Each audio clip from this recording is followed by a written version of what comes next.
Setiap langkah kita syarat dengan amanah.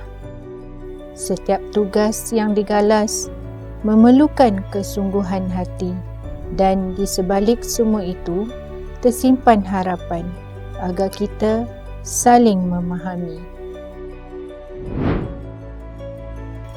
Ada kala lembut bicara terselit rasa kecewa yang dipendam.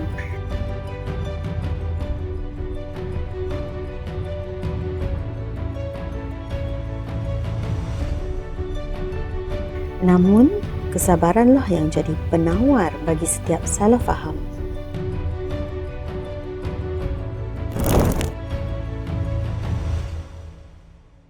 Betul. Kerja tu satu amanah.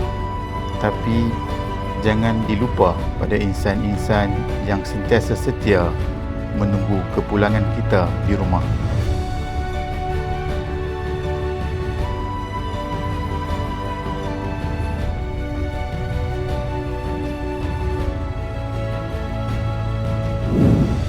Berhijrah ke satu tempat baharu memaksa langkah disusun perlahan.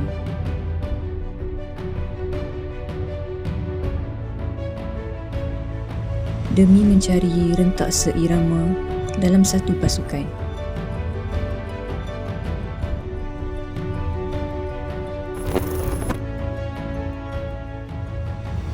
Kata Buya Hamka, tugas kita bukanlah untuk berhasil. Tugas kita adalah untuk mencuba, kerana dalam mencuba itulah kita menemukan dan belajar membangun kesempatan untuk berhasil.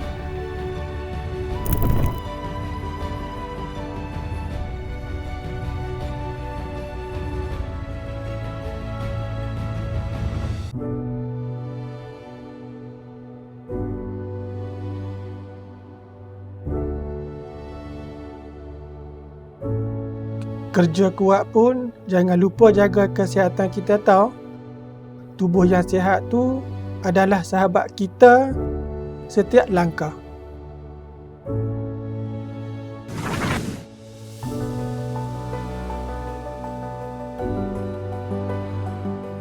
Amanah kerja juga ibadah.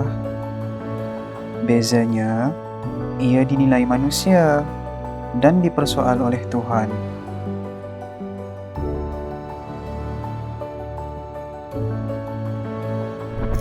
Apa yang memandu kita untuk berikan yang terbaik dalam kerja kita? Jawapannya, integriti. Kadang-kadang, kita tak sedar keyakinan yang berlebihan mengaburi pandangan, malah menjadi asbab suara insan yang lain tidak lagi kedengar. Tak perlu nak jadi hebat dari orang lain. Cukup jadi lebih baik dari diri kita yang kemarin.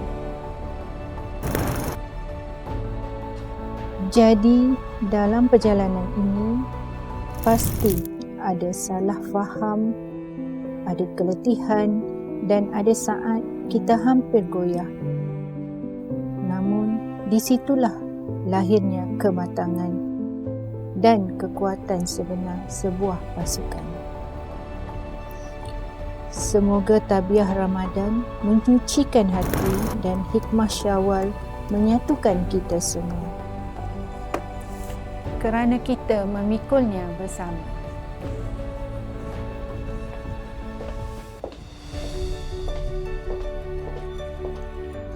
Selamat Hari Raya Aidilfitri dari Jabatan Penerangan Malaysia, Negeri Pulau Pinang.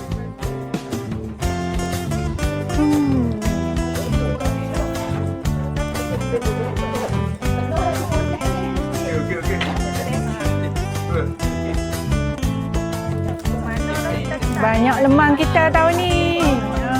Jangan lupa dah.